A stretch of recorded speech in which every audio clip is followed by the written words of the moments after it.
Najib Telma, des actualités uniques, dynamiques et renversantes dans le journal TV. Une source d'énergie qui répond à vos exigences, un groupe animé par la passion, guidé par la technovation. Disponible uniquement chez Batimax ou sur le site web www.batimax-mata.com. Vous présente Nivavo. Du bon lait, une crème onctueuse. La vie, ça se dévore comme un kiri. Vous présente Nivavo. Le rire est un super pouvoir. Voilà ce que la vache qui rit défend depuis 100 ans. La vache qui rit manultra anao Nivavo. La vache qui rit, parce que c'est meilleur de rire.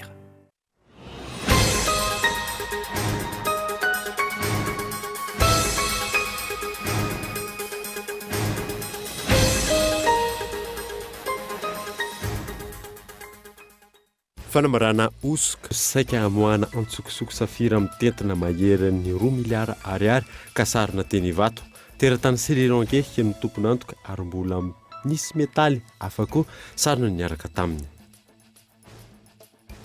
Tsy amitra amin'ny fitokorana izay hanomboka rampitso hoy ny foloan'ny syndikan'ny mpiasa ny faditseranana ny Saint-Bido.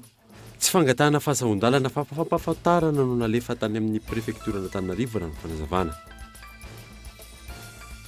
Amteraka rezabe ao anivon'ny fiarahamonina sy ny tamazotra tserasera ny mahakasika ny tolo-dalàna narosony solomavamboaka ny Tsiombe momba ny fahafana manalaza azy arahina fepetra. Amitsipaka tanteraka izany ny kristianina mifanohitra amin'izay kosa ny fanohan-kevitry ny finanakanga. Raha ho an'ny fomba malagasy tsy azo ekena ny fampitsarana voaka na inona antony na inona. Voafidy ho filohan'ny olafitry ny mpanao gazety eto Madagasikara tamin'ny Isambato 577 ny kandida Rasolo Arson Monica sy ny lisitra tarihany. Voka-pifidianana ofisialy izay navoaka ny Vomera misana ny fikarakarana ny fifidianana androany. Maresaka resam-pirenena nivoaka androany ny tatitry ny fanadadiana lalina izay nataon'ny loholon'ny Breziliana mahakasika ny fiatrena ny ady amin'ny Covid-19 tany an-toerana. Isan'ny voaresaka anatin'io ny filoha Breziliana Jair Bolsonaro izay voalaza ho tompona andraikitra voalohany tamin'ny tsy fihezana ny valinaretina. Ny ady teny Ravetrany ary.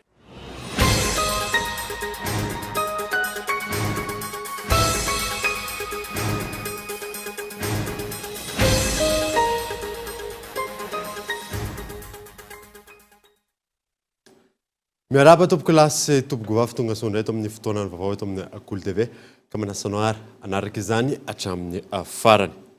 Nanombotsika ny vaovao dia fanambarana osoka ny saika amoana antsokosoko safira amin'ny tetina 2 miliara ariary mahery kasarina teny Ivato izany. Teratany Sri Lanka no tompony antoka ary mbola nisy metaly hafa koa sarina niaraka tamin'izany gaitao Andriatsilava. Omaly tolakandro nandritra ny fizavana ny mpandeha tamin'ny zotra Ethiopian Airlines iazon'ny Addis Abeba no nasarona na ireo vato-sarobidy mitetina hatrany amin'ny $10 sy $10 na mihoatra ny 2 miliara ariary. Raha tokony ho niainga tamin'ny 2 ora tolakandro ny sidiny tamin'ny 9:00 vao afaka no ity tranga ity. Tamin'ny alalan'ny fanambarana osoka no nikasana amoana ireo vatosoa ireo. Dia nareo moan-tanina le vokatra dia misy zavatra hita zany pierre précieuse izy io. Izay hita fa tsy ara-dalàna aloha zany raha ny taratasy ara-dalàna fa le anatiny tsy ara-dalàna. Donc tsy ara-dalàna zany. Sous-estimé zany le izy sady mety misy fausse déclaration ihany koa. Au lieu de corandum ny voalazany nefa mety misy safira be dia be ao. Ka ny précision aloha zany valeur raha ny valeur déclarée ni de $13,205. En fin de compte izany any amin'ny $380,000. Zay aloha zany ny zavatra hita treto tsy mbola vita ny famotorana fa mbola procédure douanière zao. Teratany Sri Lanka no tompon'ireo vatosoa ireo tamin'ny entana enti-tanana na bagagemin no nahitana izany. Vatosoa izay voalaza fa iazo any Addis Abeba izay vao iazo any Sri Lanka. Ny espèce de marchandise tsy mifanaraka amin'ny antota taratasy izay napetrany. Raha ohatra ka anatin'ny facture izay anondraniny ny entana $13,000 ny resahany tao dia rehefa nataony tombatombana dia mahatratra any amin'ny $550,000 ny valeur an'ity zavatra kely ity. Ity moa no resahako teo foana hoe $500,000 zay ngamba ny 550,000 efa mahery ny 2 milliards d'ariary. Zay ny tombana zay napetraka amin'ity zavatra boaty kely ity satria safira ny ao anatiny ao, misy émeraude ny ao anatiny ao, misy safira bleu, safira rose, misy émeraude, misy karazana pierre tena hoe ambony valeur be zany izy. Dia zay no ny constatina dia rehefa vita le verbalisation zay dia mandeha ny suite contentieuse sy ny procédure zay tokony anaovana araky ny lalàna. Fitirianareo entana nanaovana fanambarana oso ka ireo nataon'ireo solitelam-panjakana tonga teny amin'ny serana na omaly. Mbola isy ny fanadihadiana ataon'ny ladoany sy ny mpitandro filaminana ary ny ekipa ny ministera ny arenakibony tany manoloana izany. Raha mijery n'ity taratasy ity tsika taratasy-mpanjakana izy ity dia fantena mipetraka hoe voafitaka ve le mpiasam-panjakana sa tsy nijery mila fanadihadiana zay. Za manokana dia manafatra tany amin'ny ombia tany amin'ny basy no teny farany fa valable zay afatrako zao eto. Raha zay mpiasam-panjakana olom-boatendry no tsy manao ny asany dia lasa ny mpitondra fanjakana lehibe ray aman-drentsika ny vaompaompa tsy azo ekena zany, tsy azo ekena zany. Ho an'izay nanao an'izany dia ajanolo manomboka androany fa zay nataonao raha mbola hokarohana. Zay ny police judiciaire zay, rechercher et constater les infractions à la loi pénale. Zany hoe rehefa nanao ianao dia mijanona aloha fa zay nataonao raha mbola mety ho jerena. Ka afatra ho antsika rehetrarehetra, surtout je m'adresse amin'ny mpiasam-panjakana olom-boatendry tompona andraikitra manome taratasy. Androany aloha zany dia ny resaka arenakibony tany no resahany. Raha ny tombana natao azo ampiasaina olona manjato ny ao anatin'ny enim-bolana ny sandan'ireo vatososarona ireo. Voatselakory volamena milanja roamroapolo kilao sy sasany ihany koa no sarina tany Seychelles naondrana tokosoko niaraka tamina sambo ny aingy atao Nosy-be. Fisavana izay natao tamin'ny alalan'ny comité mixte ahitana ny zandary, ny ladoany ary ny APMF. Efa miroso amin'ny dingana rehetra tsy maintsy arahana momba izany ny tompona andraikitra amin'izao fotoana raha ny fanazavana. Araka izany dia morongatra ny fanondranana nitsokosoko arenakibony tany eto Madagasikara. Vokatry ny tsify sy ny ministra tompona andraikitra efa 2 volana mahery taorinan'ny fametram-pialana izay nataon'ny ministra teo aloha tsy mbola voatendry ny solony. Oriflori. Tsikaritra tatovato fa maro ireo arem-pirenentsika no saika voaondrana ntsokosoko tany ivelany. Vokatry ny gaboraraka sy ny goragora maro samihafa, indrindra fa ny mbola tsy efisian'ny ministra tompona andraikitra mivantana eo anivon'ny ministera ny arenakibony tany sy ny loharano stratégique etsy Ampandrinomby. Efa 2 volana mahery ateo riny ny fametram-pialana ny Brice Randrianasolo izay voatendry ny 12 Aogositra ateo ka nametram-pialana 3 andro taorian'izay. Tsy mbola misy ministra ity départementa ara-ministérialy ity fa ny prime ministre lehibe ny gouvernementa no misana vonjomaika ny azy. Fantatra fa nivoaka omaly ny valin'ny fitsarana nanameloka ireo olona voarohirohy tamin'ilay vatosoa valy conteneur sarina tao Tomasina. Rehefa natao saisiny entana dia tafiakarerany amin'ny 10 miliara ariary ny lamandy miatra amin'ireo voasarimotra amin'izany. Ny tsy efisian'ny ministra tompona andraikitra mivantana ny ministera no isan'ny miteraka olana goavana raha ny fanazavana fa eo ihany koa ny tsy mbola mahavoarafitra ny code minier. Dia manao an-trano fitoeram-panjakana satria ministera iray anisana manana maizy azy izy indrindra hatramin'izay ka hatramin'izao mbola tsisy an'ireny délivrance na permis ireny, mbola miandry code minier tsika nefa ny eritreretana ho ampidirina amin'ity session deuxième session ordinaire ity zany volavolan-dalàna mikasika ny code minier zany rehetra zany dia mitaky mitokana andrena haingana zany ministra isahana ny arenakibony tany sy loharan'ny-karena stratégique zany. Misy fivoriana zay hebdomadaire izy io isaka lakamisy. Zao no tena tsy mahafantatra tsony hoe araka ny vaovao azoko aloha fa tsisy tsony ny fivoriana iny.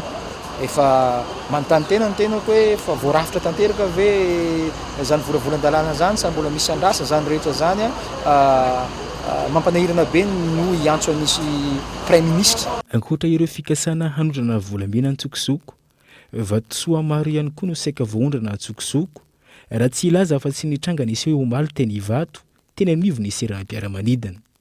Amina miliara maro no tamberim-bidiny ireo volamena naondrana nakany ivelany no tsy tafaveriny eto Madagasikara. Antony nampiatoana ny fanondranana volamena nanomboka ny volana Oktobra 2024 lasa teo. Ny volamena izay misy fiantraikany amin'ny fampidirana vola vahiny ary midika ihany koa fahamarinana toerana isandan'ny ariary sy ny toe-karem-pirenena. Tsy hembotra kosa ny fitokonana izay hanomboka rampitso ho ny filohan'ny syndicat-ny mpiasan'ny faditseranana. Tsy fangatahana fahazahon-dalana fa fampafantarana ihany no nalefa atany amin'ny préfecture n'Antananarivo raha ny fanazavana azo. Filohan'ny syndicat-ny mpiasan'ny faditseranana na ny Saint-Pidou fa ho tanterana manomboka rampitso ny fitokonan'izy ireo ary isy hetsika avokoa manerana ny birao ny faditseranana rehetra eto Madagasikara. tsy mitombona ny fanakanana nataony préfecture n'Antananarivo raha ny nambaran'izy ireo. Hatramin'ny oviana moa ny préfet de police eto Antananarivo no mijery an'izany resaka matière économique izany. Syndicat anay syndicat national paritaka manerana amin'ny Madagasikara. Fa maninona no préfet de police n'Antananarivo ny andeha andrara ny fietsehan'ny mpiasan'ny douane manerana amin'ny Madagasikara izay membre ny syndicat. Naninona ary ny taloha rehetrarehetra ny grève nataon'ny Saint-Pidou tsy nataon'ny préfet refus ohatr'izay fa maninona ny amin'izao fotoana izao satria may ny endom-boanjo ny mpitantana ato aminay dia mangataka ny service ny any amin'ny préfecture mitoy ny grève izay ataonay satria rehefa nanantona juriste maromaro izay dia tsy anjaran'ny préfet de police eto Antananarivo mihitsy no anakana grève fa ny anjarany dia maka précaution mba tsy hisian'ny débordement. Izay nge raha migrève ao anatin'ny enceinte ny douane izay no migrève sy any anaty birao tsy mandray asa fotsiny. Tsy tao an-toerana ny préfet de police ary tsy afaka nandray ny mpanao gazety raha nyresaka ny fanaovana tamin'ny ariva teo tamin'ny Antsoataripy raha saika angataham-panazavana momba ilay fanapa-kevitra ny voaka mahakasika ity fitokoana ny Saint-Pidou ity. Fa antony efatra lehibe no mahatonga ireo mpiasa eo anivon'ny faditserana na itokona raha ny fanadihadiana natao. Isany amin'izany ny fitakina ny ampitsarana ny étude sur les options de professionnalisation des administrations de mobilisation de recettes domestiques izay fanohanana ara-teknika ataony eo anivon'ny ministera ny toe-karena sy ny fitantanam-bola toana ny Banque africaine de développement natao ampitomboana ny vola miditra amin'ny kitapom-bola mpanjakana. Tsy nirafitra no olana hoy ny Saint-Pidou fa ny fitsabahana sy ny fitantanana. Ajanony io étude io satria mahatonga anay douane izay lazaina raha ity tatitra ity hoe mba ahafahana mahatratra zany ny taux de pression fiscale fixehan'ny gouvernement hoe ho 18% dia misy lafiny maromaro mahatonga an'izy tsy mety ho tratra satria inona ny antony ny olana dia ny fitsabatsabahana izay olona manana fahefana mpandraraha manana fahefana aty amin'ny asan'ny douane. Ny conseil des ministres mametraka an'ireny hoe inona daholy ny mahazo exonération na droit de douane sy ny taxe d'importation zany dia mazava ho azy zany politikan'ny gouvernement zay politikan'ny fanjakana fa misy impact koa zay amin'ny fampidiran-ketra aty amin'ny faditseranana.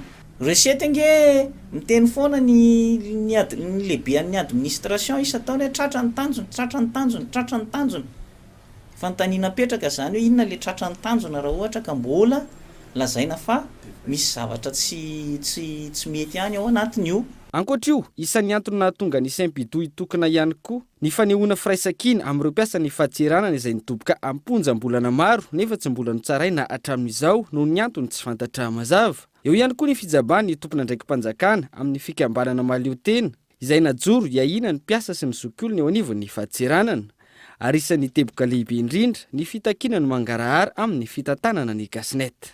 Taxe zahay ny amin'ny mangarahara amin'ny resaka gasnety izay efa hatramin'izay ny takin'ny mpiasa ny faditseranana foana io.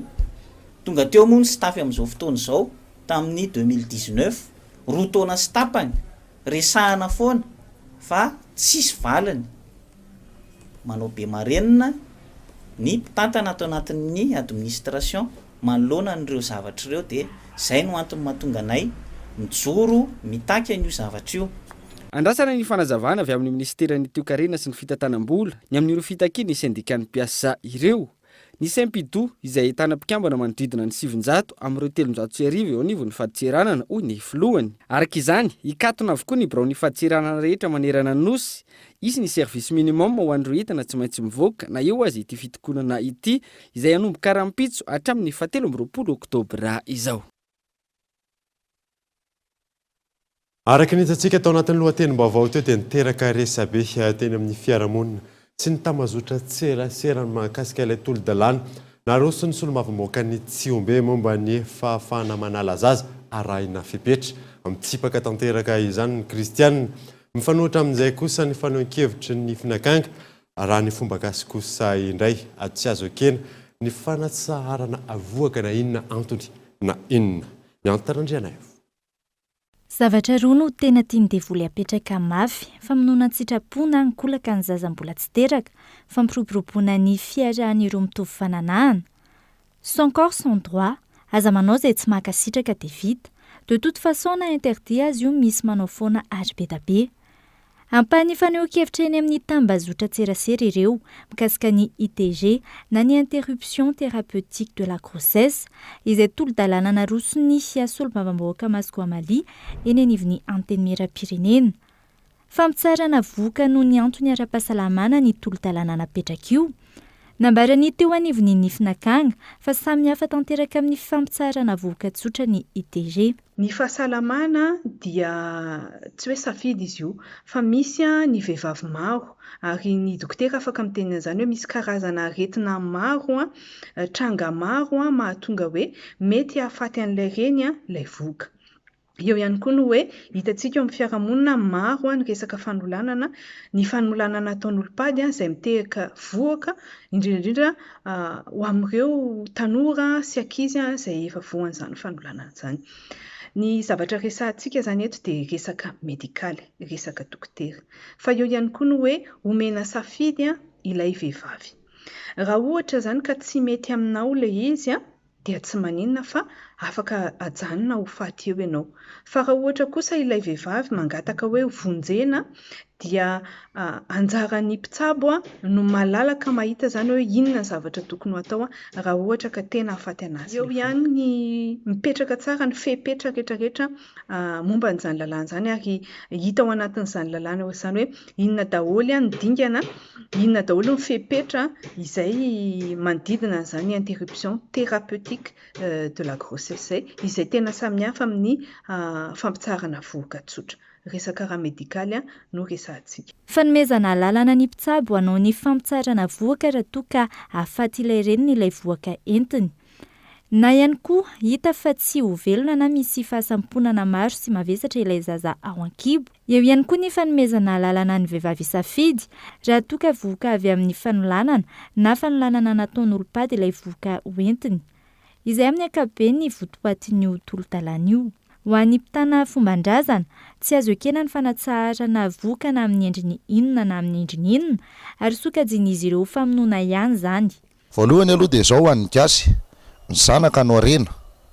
Ny amaroany ny olona miasa no tsy mampamusara ny firenena. Amin'izao fotoana nefa izany ohatrany hoe tonga any amin'ilay resakitsika hoe hodinihana ny resaka fanalan-jaza.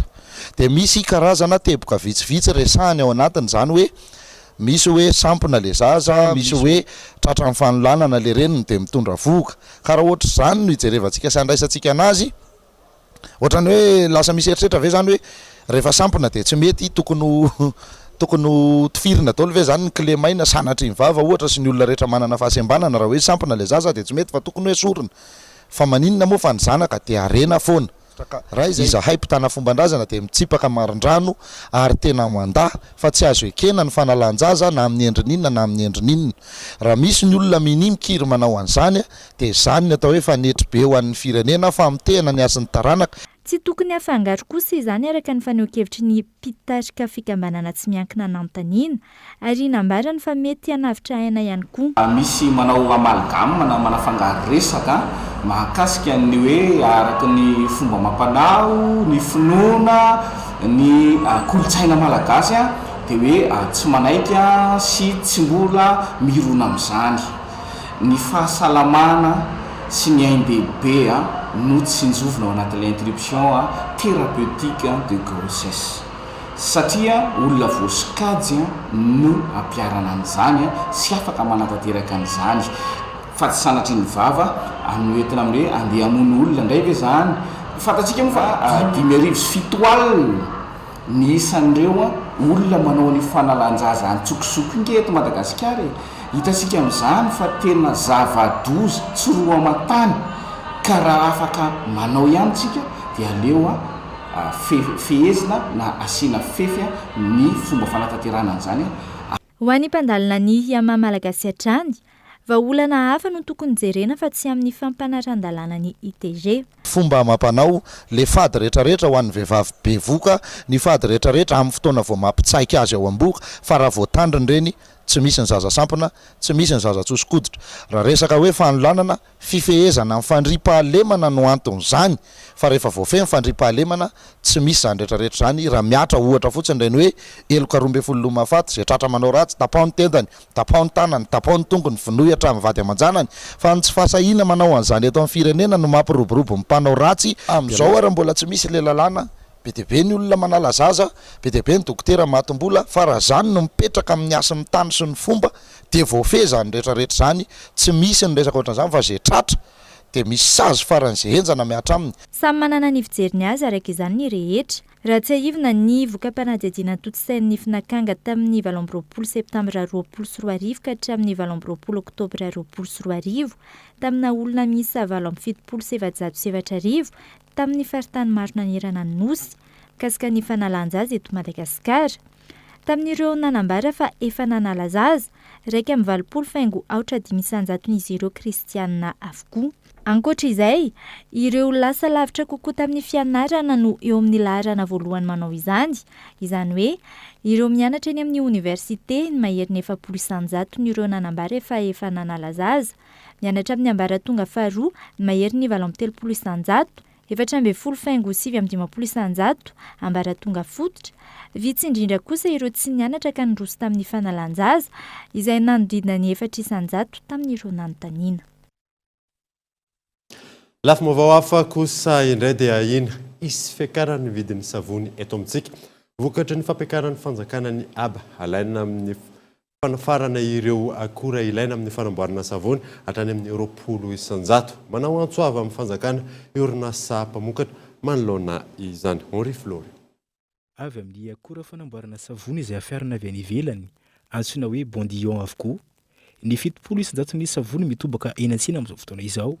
Araka ny tarehimarika avy eo anivon'ny ministera ny varotra sy ny indostria. Ho an'ny Mahajanga manokana ohatra, orinasa miisa 3 no manodina izany amin'izao fotoana izao, ka mamasy faritra miisa 5. Raha ny fantatra, mananontany ny hampiakatra €20 isanjato ny abantseranana, alaina amin'ny fanafarana ity Bondillon ity ny fitondram-panjakana amin'izao fotoana izao. Raha toa ka €10 isanjato izany teo aloha, ka ahena hiakatra ny vidin'ny savony eto amintsika. Efa miakatra trany ny vidin'ny savony raha nambaran'ireo mpivarotra. Savony indray aloha tena miakatra fa efa elaela ihany, efa misy amam-bolana aloha efa nisy. Tena niakatra be mihitsy, tena misy fetraikany aloha na ny tsena raha tena tsy mandeha satria le olona reny le savony ana nefa vidin'olona fitonjato dia tsy lasa miena be mihitsy fandehanan'ny tsena. Piasa Anarivo no miasa amin'ny fikirakirana ny asa fanamboarana savony. Raha ny ao Mahajanga manokana, manoloana ny fikasan'ny fanjakana, ny ampiakatra ny habatseranana io, manao antsoavy ireo orinasa mpisehatra amin'ny fanamboarana savony. Mitodika aminareo mpitondra fanjakana ambony isa-tsokajiny izahay, ifanandrify amin'ny fangatahanay izao manaraka izao. Efa mandoa taxa douanière 10 isanjato izay mavesatra aminay io taxa io. Fa akory ny atao nefa manafatra savony efa vita avy any ivelany ny mpandrarapikambana ao amin'ny Comeza, COI, SADEC, ohatra isanjato ny taxa douanière. Efa tsy mitovy sady ny faninanana eto amintsika. Aiza ny toerana misy ny orinasa malagasy. Ao aminatin'ny tetikasan'ny filoham-pirenena milaza hoe anangana orinasa iray isaky ny distrika. Zay ny tanjona. Koa dia mangataka izahay mba tsy hiakatra mihoatra ny 10 isanjato ny taxa douanière satria tsy ho zakany fahefa-mividy ny mpanjifa intsony ny vidin'ny savony. Lasa tsisy intsony ny fifaninanana nefa ny fahefa-mividy ny mpanjifa tsy atakatra ny vidin'ny savony avy any ivelany. Efa saika ahitana fiakarana avokoa ny vidin'ny entana ilaina amin'ny fiainana andavanandro ankehitriny, izay tsy takatry ny fahefa-mividin'ny mponina. Andrasana araka izany ny mety ho fanampan-kevitra raisy ny fitondram-panjakana amin'ny fampiakarana ny abantseranana amin'ny akora ampiasaina amin'ny fanamboarana savony ity. Vola mitetina 5 tapitrisa dolara no natolotra ny fanjakana Sinoa amin'ny tanany trano eo ankilan'ny lapany Tsimbazaza asiana vaozana ny antenimieram-pirenena tanterahana androany teny Tsimbazaza ny fanaova ny fiara-miasa mahakasika izany gaeton Andriatsila. no tanteran'androany tao amin'ny lapanitsembazaza ny fanaovan-tsony fanaraha-piaramiasa eo amin'ny anteny mera-pirenena sy ny fanjakana sinoa izay nataon'ny ambasador sy ny filohan'ny anteny mera-pirenena ary nateny mpikambana eo anivon'ny Birao Maharitra sy ireo solombavambahoaka ao anatin'ny vondrom-pifankatiavana Madagasikara Chine. Ny fanatsarana sy ny fanavaozana ny anteny mera-pirenena no anton'ny fiaramiasa. Anatin'izany ny famitana ny trano eo ankilan'ny lapa amin'izao fotoana sy ny fanomezana vola amin'ny tetina $500 entina manatanteraka ireo tetikasa fampandrosoana ny anteny mera-pirenena. Ankoatr'izay, nanolotra aponga sy langoronina miisa 500 izy ireo ho mariky ny fiaramiasa. Zava-maneno izay samy manana ny maizy azy sy ny fampiasana izany eo amin'ny kolotsainy ny firenena roatonta. Makasika eny amin'ny anteny mera-pirenena hatrany, nankatoavy ny HCC na ny fitsarana avo momba ny lalam-panorenana, ny famerenana ho solombavambahoaka ny Madagasikara, any Ramatoa Michel Bavy Angelica, izay niala tamin'ny toerana maha-ministry ny mponina sy ny fiainara sosialy ary ny fampivoarana ny vehivavy azy. Miverina ho solombavambahoaka araka izany ity farany, ary niala tsy solombavambahoaka intsony Andriamatoa Indriandro Julien, ny solo-toerana azy teny amin'ny anteny mera-pirenena. Mitombo kosa ny fako mivarina any amin'ny lakan-drano eto Antananarivo renivohitra ary ampahany betsaka amin'izany dia plastika avokoa fo miteraka fahatsetsehman'ny lakan-drano nefa izany indrindra rehefa avan'ny orana. Ho fanomanana ny fiatrenan'ny fahavaratra na mafisin'ny apipa ny fanadiovana samihafa. Miantarandriana io. Fotoana ato ambany ato zany dia manadio ny fasika ao ambany ao sy fotaka, sachet, voro-damba, rehefa fako.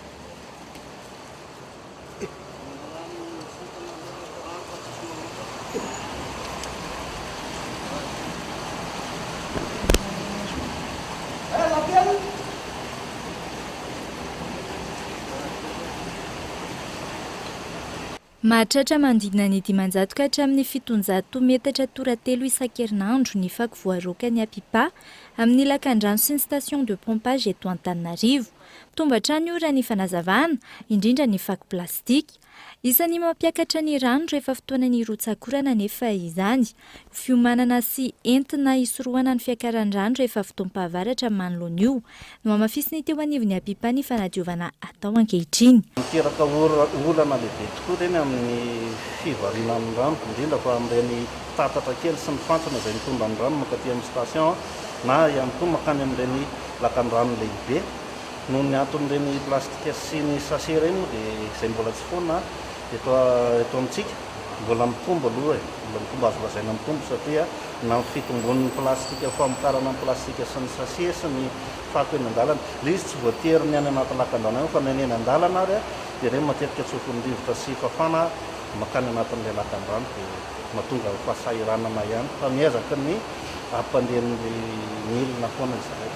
Ny fanomanana ny fotoam-pahavaratra dia manampy ny isan'ny mpiasa izay, izany hoe ireo tena mirotsaka amin'ny fotony, ireo main d'œuvre. Maromaro ihany izy ireo no toerana atao hoe zone rouge eny ato anatin'ilay Antananarivo fa amin'ny ankapobeny dia eny amin'ireny toerana tena vory vahoaka, izany hoe ny akaiky tsena, ny akaiky taban-jordira.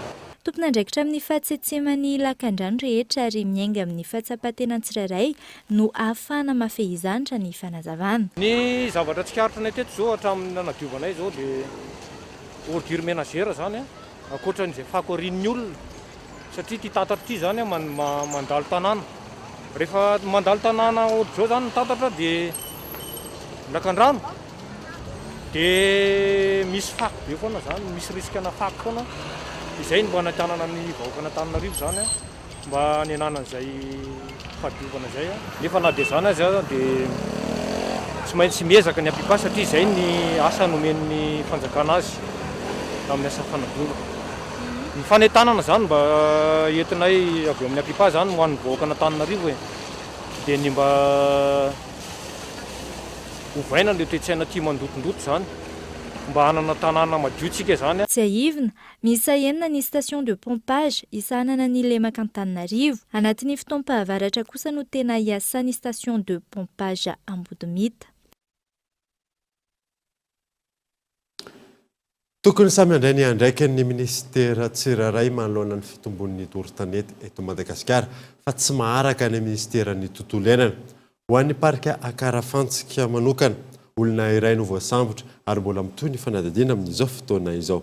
iona zay olona iray atreto no voasambotra tamin'ny fandorana ny parka Ankarafantsika ny fiafarany herinandro teo. Afininine zay le izy satria ny olona mbola mamono afo amoron-dalana mety afina sigaro na zavatra afotra zany dia nisy afo mipotra ery anaty ala dia iny vojena moa mafy ny rivotra sarotra ny dirana tamin'ile toerana dia nihitatra ny afo. Ny parka tsy hoe iditsika satria tsika efa nametraka hoe ampidirina koa ny visiteur fa ny toerana may zany dia ambeniny tsy sao dia hoe olona andeha anao katsaka aneo ka andeha iverinao anao katsaka fa zay hita iverinao katsaka koa zany dia izy nanao anio.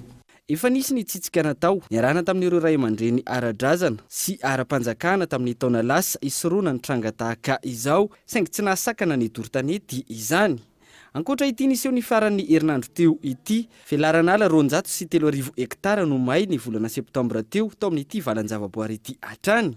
Paikady roa no apetraka amin'izao fotoana izao taorian'ny fahamaizana iny iarahana amin'ireo mpiara-mombonantoka. Restauration passive ao anatin'io zany tsy kitihana mihitsy le ala fa jerena matetika eny jerena isan'andro sao dia mbola misy mandoro indray dia velona. Ny restauration active moa dia tsy maintsy apetraka mihitsy hoe tsy maintsy mambolitsika mamboly zanakazo zanatany ao anatin'ny valan-javaboary. Nanambara ny tompona andraikitra eo anivon'ny ministerany tontolo iainana fa tokony samy andrainy andraiky ny ministera tsirairay manoloana ity trangana doro-tanety ity. Tsy ho voasahana ministera iray ilay izy nefa mahakasika andraiky satria reny teneniko teo raha fototsy ny afo matetika dia avy amin'ny fampiana sy fiompiana ny akabiazany dia tsy maintsy zany ny ministera voakasika izay koa mandray ny anjara andraikitra tandrify anazy amin'ny fomba fanabeazana ny olona amin'ny fomba mampanao amin'ny fampiana sy fiompiana akoatra n'ireo ministera hafa marihako tsara hoe indrindrandrindra ny ministera ny resaka toefa reny satria zany ady amin'ny afo zany tsy vita hoe kapokapohana fa mila resaka vola entina amin'ny fampitaovana sy ny fanenjehana amin'ny rehefa mitranga ny afo ao anatin'ilay izy tsy maintsy velarina raha ampiarina izay le hoe fizarana andraikitra na gouvernance partagée zay na département ministériel io na mpisehatra isa-tsokajina tsy maintsy miaraka miainga fa tsisy fiovano ratsitratra zay le tena hoe gouvernance partagée. Raha ny taremarika ray faingo 3 tapitrisa hektara no velarana alakilan'ny afo teto Madagasikara tato anatin'ny 20 taona farany izany hoe manodidina ny 2 hektara isan-taona no tandavan'ala levon'ny lavenina eto amintsika. Isan'ny nahatonga ity doro-tanety ity ankoatra ireo fandre hatr'izay araka ny fikeronana nataon'ny WWF ny fitombon'ny mponina 7.10 faingo 20 tapitrisa ny taona 4.20 ary manodidina ny 20 tapitrisa ankehitriny. Manamafy ny fiakaran'ny olona mipetraka andrenivohitra izay mananika ny 700 amin'izao fotoana izao. Mponina izay noho ny fahefa-mividy miankina tanteraka amin'ny hazo amin'ny andavanandro, ny arina fandrehitra sy ny kitay ankoatra ireo fanorenana maro samihafa.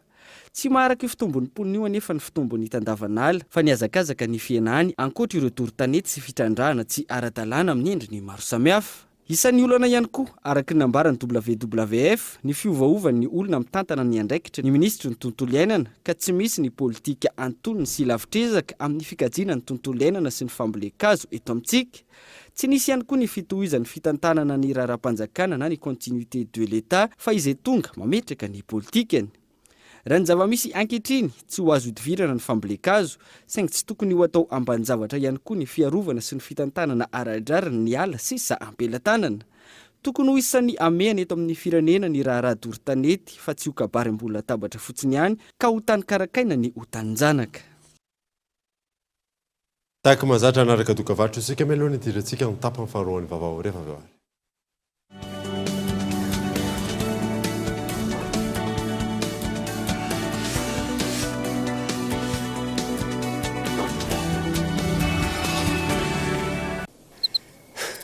Hitako ny lalana hoe akaiky io e courage la e dole sy verna faloha faloha e baina lavitra loatra efa maizina ny andro aoalisy baina tragno mazava misy jiro aty akoho daholy angany lasa izy reo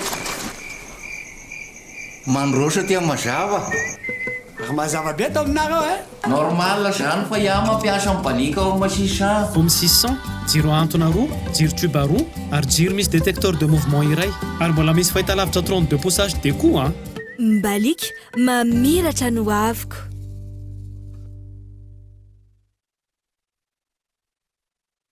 Isy fiovana goavana ao amin'ny ABC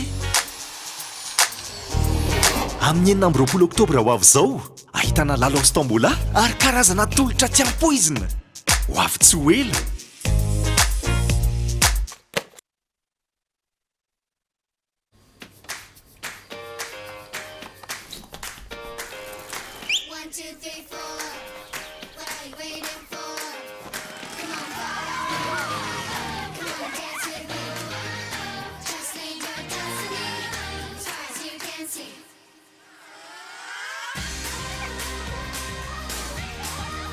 Du bon lait, une crème onctueuse. La vie, ça se dévore comme un kiri. Ny zavatra rehetra ain'Andriamanitra tao. Ny zavatra rehetra ain'Andriamanitra tao.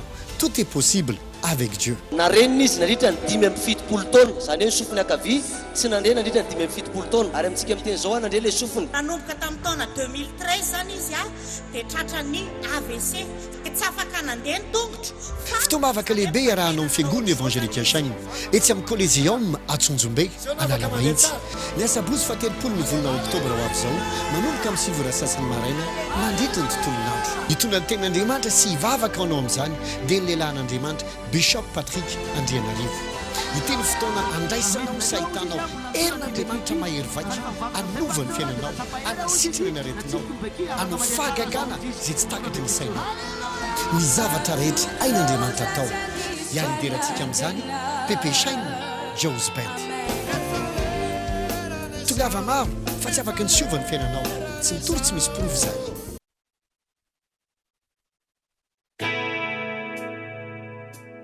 Izay mandoro aly mandoro tanindrazana, izay mandringana aly mamotika taninjanaka. Izaho, ianao, isika rehetra ndao hiady amin'ny doro aly, ndao hiaro ny zavaboary, ny tanjona iombonana dia iray Madagasikara maitso indray.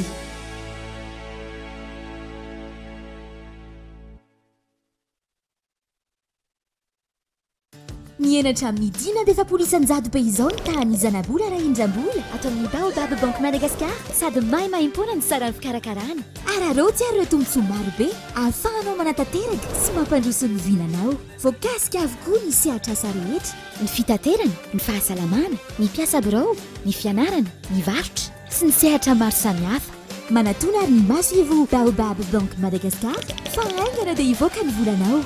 Baobab Banque Madagascar. Donc, et bien plus.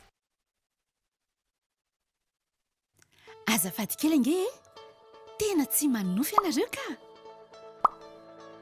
Azo atao tsara ny mametraka ny popon-drano sy kabone ary toeram-pidiovana mifanaraka amin'ny toe-batanareo olona manana fahasembanana sy vehivavy, indrindra ireo bevoka ka tsy anjera na iosina anaty loto mankarary. Afaka hiasa sy hianatra ara-dalàna ianareo raha mifanaraka amin'ny filanareo marina ny fotodrafitrasa. Ry namana manana fahasembanana sy ianareo vehivavy, takio ny zonareo hisitraka rano fisotro madio, kabonety mombana ary toeram-pidiovana mifanaraka amin'ny toe-batanareo. Ry manam-pahefana isan-tsokajiny, andraikitrao ny mametraka paikady sy teti-bola ahafahan'ireo olona manana fahasembanana sy ny vehivavy, indrindra ireo bevoka hisitraka rano fisotro madio, kabonety mombana sy toeram-pidiovana mifanaraka amin'ny toe-batany. Il existe un super pouvoir que nous avons tous. C'est le rire. Le rire nous aide au quotidien. Le rire nous donne la force de combattre l'adversité. On est tous égaux grâce au rire. Le rire nous permet de voir le monde différemment. Alors oui, le rire est un super pouvoir. Voilà ce que la vache qui rit défend depuis 100 ans. La vache qui rit, parce que c'est meilleur de rire.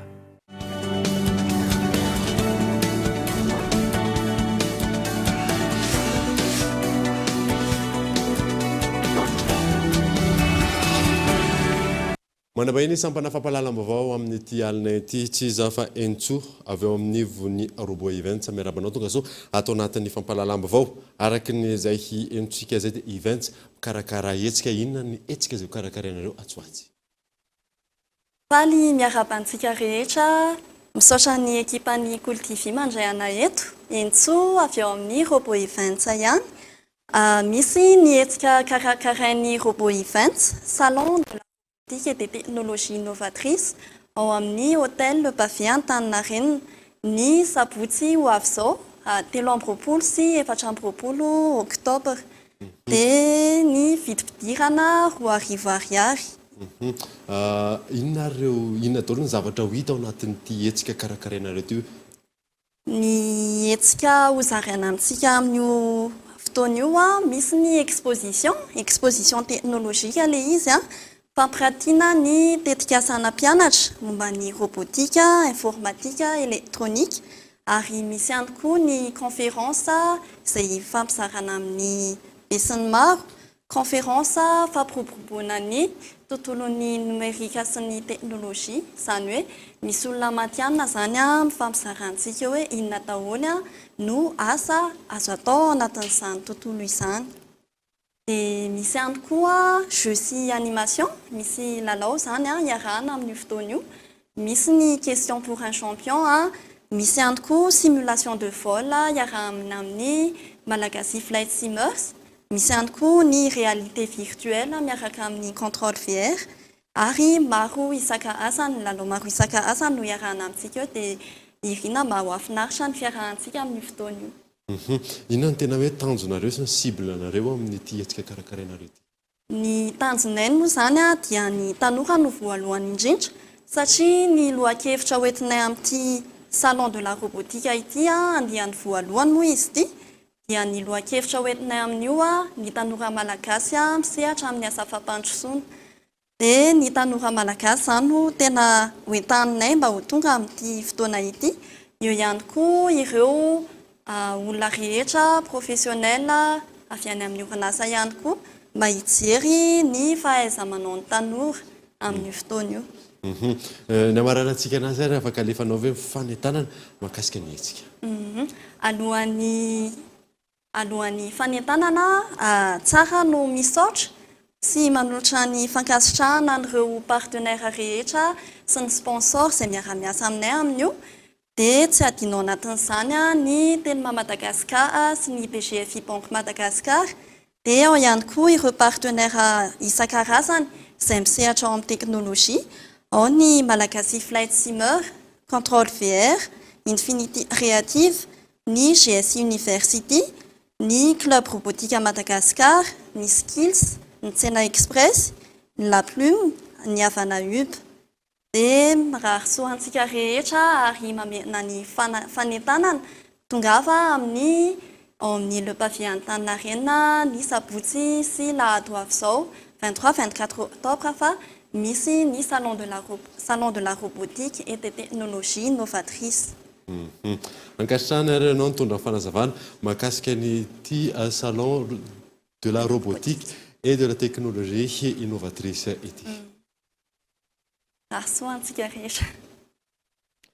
Zay mahakasika ny fa voafidy ho filohan'ny ho lafitry ny mpanao gazety eto Madagasikara tamin'ny isam-bato 577 ny candidat Rasolo Arson Monica sy ny disitra tarihany voka-pifidianana ofisialy izay navoakany voamiera amin'ny sana ny fikarakarana ny fifidianana tamin'ity androany ity. Nambina Ravelo Arson.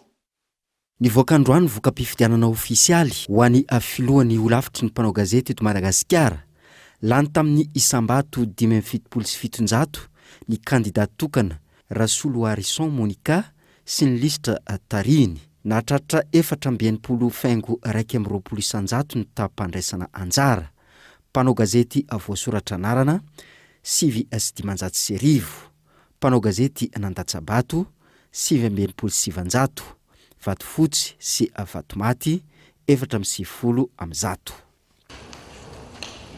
Arak'izany ny voamiera hitambarana misy anay 4 ralahy, voamiera hitambarana misahana ny fikarakarana ny fifidianana ny birao maharitra no lafitry ny mpanao gazety eto Madagasikara dia manambara fa voafidy ho mpikambana am'birao ny olafo ny mpanao gazety eto Madagasikara ny lisitra tarihy ny Ramatoa Rasolo Arson Harimbola Monica.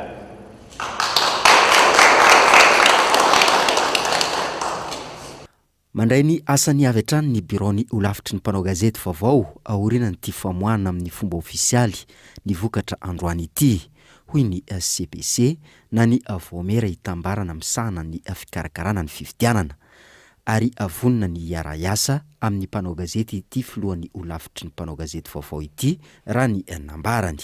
Tany anaty tena mbola manao antso foana na inona zavatra anseho teo na inona tsy fitoviana fomba fijery tena mbola miantso andao hiaraka ampitovy ny fomba fijerintsika ho amin'ny fanarenana ny asantsika sy ho amin'ny fanatsarana ny tontolon'ny ny asantsika zay na iza na hoe cellule de crise na tsy cellule de crise mpanao gazety foana tongava andao hiara-iasa anatsara hojerena mihitsy zany hoe pardeska sao dia misy adino satria anangana le corps mantsika dia mampalahelo raha ohatra hoe misy mpanao gazety adino any fa araka ny lalàna ihany ny andehanantsika hamaritana ny atao hoe mpanao gazety. Ny ordre des journalistes dia natao indrindra ho amin'ny hoe fampanajana ny etika sy ny déontologie.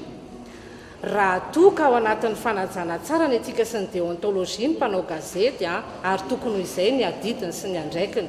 Fa eto izay dia mampanantena hoe voniny izahay matombo joro eto sy mirotsaka ho fidiana rehefa voafidy isorana an'Andriamanitra dia tena hoe voniny hiaraka amin'ny mpanao gazety amin'ny ady rehetra atao. Ny faritra Atsimo Atsinanana no manana tapahandraisana anjara-ambony indrindra tamin'ny fifidianana ny 24 volana Oktobra lasa teo nahatratra 100 izany.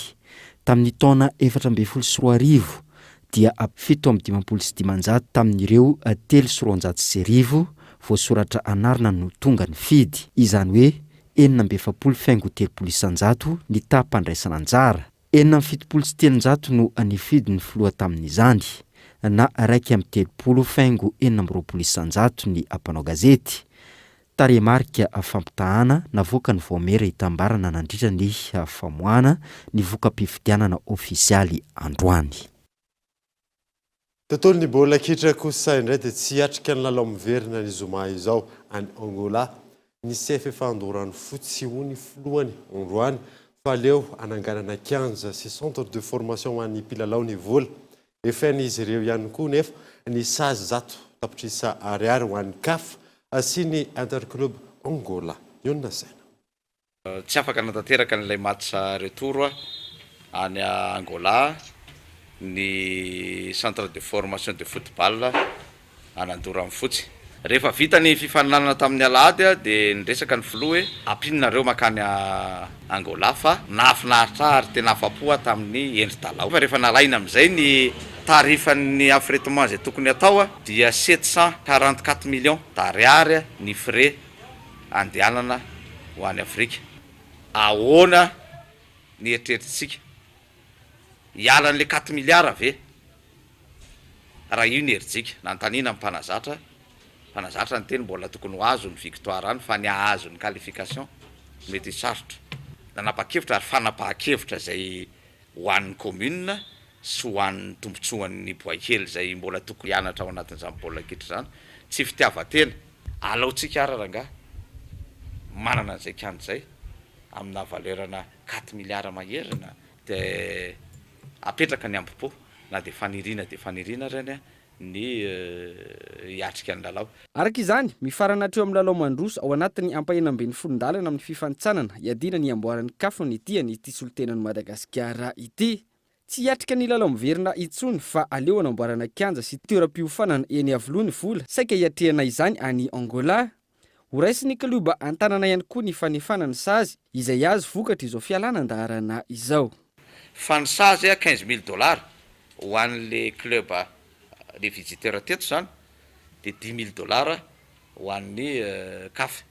Iny ho alohan'ny CFFA manontolo iny zay tsy anteheranay io amin'ny fédération na anteheranay amin'izy fa dia ho alohanay manontolo zay sazy zay honorenay ny andraikitra anay ary raisinay fanapa-kevitra fa zay nanapa-kevitra hoe alohanay manana centre de formation de football toy izay isavanture ohatra zao foana isika ary zay mampanantena iverina ao anatin'ny fifaninanana afrikanina zay afaka mahavely tena ny CFFR vita somatsara ao anatin'ny fotoana foy izay kianja centre de formation ipetrahana. Nisy ny fifampiresahana tamin'ireo mpilalao momba ity fanapa-kevitra ity ary nomena fialatsasatra izy ireo taoriny ny ezaka vita.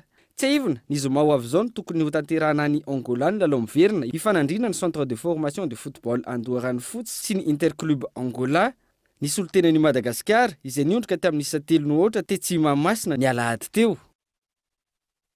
Zay mahakasika an'iny fa natomboka tamin'ny fomba ofisialy androany tetika satoana ara-tsaina ho an'ireo classe de seconde ao amin'ny lycée moderne Ampefiloha iarahana amin'ny CNAPS omena coach tsirairay avy ny ankizy ka izy ireo no manome ny asany amin'ny ankizy mpianatra indroa isambolana ao anatin'ny 3 taona fanadina. Ankoatry ny fiahina ara-tsosialy manana anjara biriky amin'ny fanabeazana ny ankizy sy ny tanora ihany koa ny CNAPS. Natomboka androany araka izany ny tetika asa tantana na ny fitantanana ara-tsaina ireo mpianatra aomby amin'ny fianarana ka ireo classe de seconde amin'ny lycée moderne Ampefiloha no nanomboana azy. Omena coach tsirairay ny ankizy ka izy ireo no maneho ny asany amin'ny ankizy mpianatra indromaka isam-bolana ao anatin'ny 3 taona. Ny tanjona zany dia rehefa tonga ao anatin'ny orinasa izy dia maka fotoana kely coach mampiseho hoe inona ny asa ataoko, inona mahatsara sy tombotsoa ny asa io, ary azahoany ny ankizy manontany hoe inona no ataonao, inona ny vokatr'izay, ary inona ny anjara birikinao anatin'ilay orinasa. Fa mba azahoany mijery koa hoe tiany ve ilay asa. Ka ny tanjona dia satria ao anatina orinasa iray misy karazana asa be da be mba azahoany mijery karazana asa rehetra. Ankizy afaka misafidy ny lalam-piofanana izorany, manana asa araka ny safidiny no andrasana amin'ny tetika asa. Olana lehibe eo anivon'ny sekoly ny tsy fananan'ireo ray aman-dreny, fotoana anampiana ny zanany, io ihany koa ny tsy fampiny ny fari-pahaizana sy ny fahalalana. Tombony lehibe ho an'ny mpianatra ny fisian'izao tetika asa izao, hoy ny proviseur.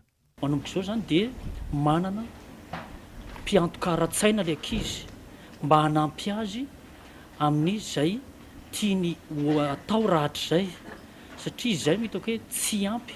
Satria ny ray aman-dreny moa karanontaniana rehefa mampianatra zanaka dia hoe aleo ny zanakay anao siantifika foana, satria ho an'ny olona raha vao manao lettre zao dia hoe tsisy ilana an'izany mihitsiny.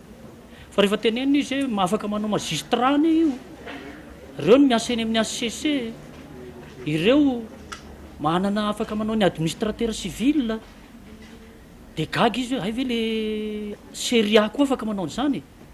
Dikan'izany ilay fanampiana ara-tsaina an'ilay zaza tena zava-dehibe, satria ireo zaza ireo koa raha mianatra, izay koa tsy ampy aminy, satria nahoana mianatra izy dia mianatra fa hoe anao inona rahatrizay, aiza ny lalana hatongavana amin'izay, izay tena tsy ampy izay. Tamin'ny alalan'ny fanaova-tso ny fiaraha-miasa no nanomboana ny tetika asa tantana iarahana amin'ny CNAPS sy ny LMA androany. Ankizy misy 10 no isitraka ny toana ara-tsaina mandritra ny 3 taona miaraka amin'ireo mpanabe na ny coach tsirairay avy. Raha toka mihoatra ny 700 ireo mpianatra ny soratra anarana, ireo 10 ireo no voafidy amin'izao andiany voalohany izao. Mpianatra roa isan'ny voasokajy ho mahay indrindra, ny iray a Triomphe laharana faharoa nahazo noty ambony indrindra tao Toliara tamin'ny fanadinana baccalauréat ny taona 2024 ary Karine voalohany teto Madagasikara tamin'ny baccalauréat 2024 no ano fianarana any Maroc Ianga Rampitso. Taorina ny tondrany ny fondation Siteny azy ireo tany États-Unis ny volana febroary 2024 teo, toana ny fondation ihany koa izy ireo amin'izao fanohizana fianarana any Maroc izao amin'ny alalan'ny fiantohana ny billet d'avion. Fanampanazava. Soa azon'ny fandehanana tany États-Unis zany dia hoe resaka vision. Ny fandehanana any marobe ny zavatra hita rehefa tonga any. Rehefa amin'ny lafiny teknôlôjia zao circulation efa tsy police be no misaka ny dalana fa informatisé daholo, zany hoe mivadika automatique daholo zany ny ankamaroany zavatra tany. Dia zay nahalianay hoe andeha zany ty informatique sy intelligence artificielle ty no atao mba ahafahako mitondra an'izay aty Madagasikara. Tsy miano ny tanjona no ampivoarana satria ny azy efa lavitra be, fa ny ty amintsika zay mbola tarankely zay mitazona zany hoe mitondra zavatra ho an'ny Madagasikara. voamarina antonina sy ny culture zareo ka zareo ohatran'ny hoe libéral kokoa amin'ny vision en général. Famporisihana ireo mpianatra sy ankizy hianatra no antony itondran'ny fondation Citeny azy ireo any ivelany any raha ny fanazavana azo mba ahafahana izy ireo mitondra fijery lavitra kokoa eo amin'ny fiainana.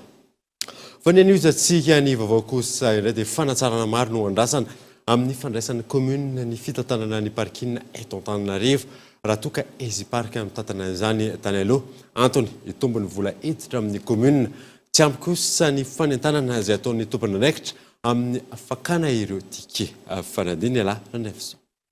Ampitombo betsaka ny vola iditra amin'ny kitapom-bola ny commune Antananarivo renivohitra ny fandraisan'ny commune ny fitantanana ny toeram-piantsonana amin'ny alalan'ny SMGD na ny société municipale de gestion digitale. Rehefa niraisin'ny commune Antananarivo teraka ny fitantanana ny fitoeram-pijanonana eto Antananarivo dikan'izay manana tamberina andraikitra ngezabe ny commune urbaine eo anatrehan'ny vahoaka Antananarivo amin'ny resaka parking moa zany resahantsika indrindrindrindra efa hitanareo ngamba niezaka efa mandeha irahantsika mahita ny fampanarahan-dalàna mba hitovy daholo ny olon rehetra eo anatrehan'ny lalàna ny resaka fifamoivoizana sy ny fanomezana fahafapo ho an'ny mpampiasa rehetra amin'ny resaka fijanonana anisan'izany resaka fahadiovana manodidina ny toeram-pijanonana ny resaka mangarahara amin'ny fitantanana tanteraka ny toeram-pijanonana. Manoloana izany efa misy ny fanatsarana ny tolotra izay efa napetraka ankehitriny. Efa natsapitsika fa lehibe olona moa zany mpampiditra parking ireny efa tsy hentsondro zareo ankehitriny efa mitsoahana zany eto dia tsara tiako mametraka afatra ho antsika mampiasa parking rehetra fa eny amin'ny borne eny amin'ny kiosque ihany no andavana parking na amin'ny alalan'ny mobile monnaie zay misy application zay efa ho atao ho azontsika rehetrarehetra ho ampiasaina fa tsy tokony hanome vola akoatr'izay tsy tokony handoa vola akoatr'izay intsony ny mpampiasa parking. Maro ny olona no tonga maka ny tiky rehefa mipetraka eny Analakely sy ny manodidina. Efa maro ihany koa ny mahalala izany fa ao ireo tsy maintsy atory sy ampianarana. Tsy mbola ampy ireo fanentanana ataon'ny commune amin'ny fakan'ny olona ny tiky io raha ny fanazavana ireo olona nanaovana fanajejiana androany. Tsy tokony ny fampitahorana ho izy ireo no atao mibahana fa ny fanentanana sy ny fampianarana ny olom-pirenena. Ordinateur moa zany tianao tenenina amiko ilay izy aloha tsy mety ilay izy amin'ny lafindray satria betsaka zany dia vola alainy zareo raha ohatra mipetraka azo ianao tena ndraiky tany dia fiara zavatra tena zany efa sarotra no ampolisin'izay mijery an'ileo parking Analakely zao misy tena tomobile tena mijanona manjam-parevony andro dia zay ny problème fa ny parking nefa ny tsy ampy entina izany ary aloha. Parking efa tsy ampy eto eo hijanona amin'ireny ianao raha sendra vola kely dia tsapan'le painitra aloha ray faharoa andohan'ny licence fahatelo karama efa ketry da manay taxi ihany eo dia ny lasante mpanafo fa valiny taxi fa be dia be taxi moto taxi be fa mitondra entana tsy be automobile personnel eo manao taxi ny plaisir manao taxi tsisy bety fa sy amin'ny polisy fa manao adisona kely ny taxi zany mahazo tahotra sy sisa tsy tamotra. Rajaivina ny Easy Park no fa nitantana ny toeram-piantsonana teo aloha no raisin'ny commune Antananarivo renivohitra tanteraka ny fitantanana amin'izao amin'ny alalan'ny SMGD na ny société municipale de gestion digitale. Maresaka iraisam-pirenena nivoaka androany nitatitra fanadadiana lalina izay nataon'ny olona breziliana mahakasika ny fiatrena ny ady amin'ny Covid-19 any an-toerana. Isan'ny voaresaka ao anatin'izany filoha breziliana Jair Bolsonaro izay voalaza fa tompona andraikitra voalohany tamin'ny tsy fifehezana ny valina aretin'ny fanadina. Ils veulent que leur réalisation soit vue de tous les parlements. Mosoara eninjato no nantondrom-ponina manohana ny fanokafana fanadihadiana lalina ataon'ny olona breziliana mahakasika ny fomba fiatrehana ny covid-19 any an-toerany. Nentin'izy ireo nampisehoany ireo breziliana eny tsy maty nandritra ny fotoana nampirongatra ny covid-19 tany an-toerana izany. I Brezila izay firenena faharoa namoizana ain'olona be indrindra maneran-tany. Efa embolana izao no nijery ny lesoka rehetra mahakasika ny fitantanana ny covid-19 ny olona breziliana. Miapanga mivantana ny filoha Jair Bolsonaro ny fehi-kevitra nivoaka n'antony io izay manodidina ny 200 pejy. Isan'izany nambaran'izy ireo fa fanafody tsy voamarina ara-tsiantifika no naparitaka ny filoha breziliana. Nanohitra amin'ny fampiasana ny arovava-orona sy ny fiboana ihany koa ny filoha. Tsy mbola nanaiky hiatrika ny komisiona misahana ny fanadihadiana lalina ny filoha hatreto. Nanomevahana ny karazana fivoahana tsy mampiasa ny arovava-orona sy ny fifampikasoana ihany koa ny tena nandritra ny fotoana nampamaivay ny covid-19. Nanamaivana ny fanaovam-bakisiny ihany koa ny tena ny farany teo na izany na tsy izany. Tsy manana fahefana anenjika avy hatrany ny filoha Jair Bolsonaro izy ireo. Saingy hoentiny eo anivon-drafi-pitsarana isan'ambaratonga ny tatitra. Ity farany arak'izany no tompony teny farany amin'ny fanenjena ny filoha breziliana na tsy mahakasika izay fitantanana ny covid-19 zay. Qui pourra alors décider ou pas d'y donner suite. Izay indray no azonareo sy tamin'ity androany ity angasanao nanaraka izany hatramin'ny farany soa fa tsara atao.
Le rire est un super pouvoir. Voilà ce que la vache qui rit défend depuis 100 ans. La vache qui rit. La vache qui rit, parce que c'est meilleur de rire. Du bon lait, une crème onctueuse. La vie, ça se dévore comme un kiwi. Vous a présenté Nivavo. Une source d'énergie qui répond à vos exigences. Un plat animé par la passion, guidé par la technovation. Disponible uniquement chez Batimax ou sur le site web www.batimax-mata.com. Vous a présenté Nivavo. 5G Batelma, des actualités unies, dynamiques et renversantes dans le journal TV.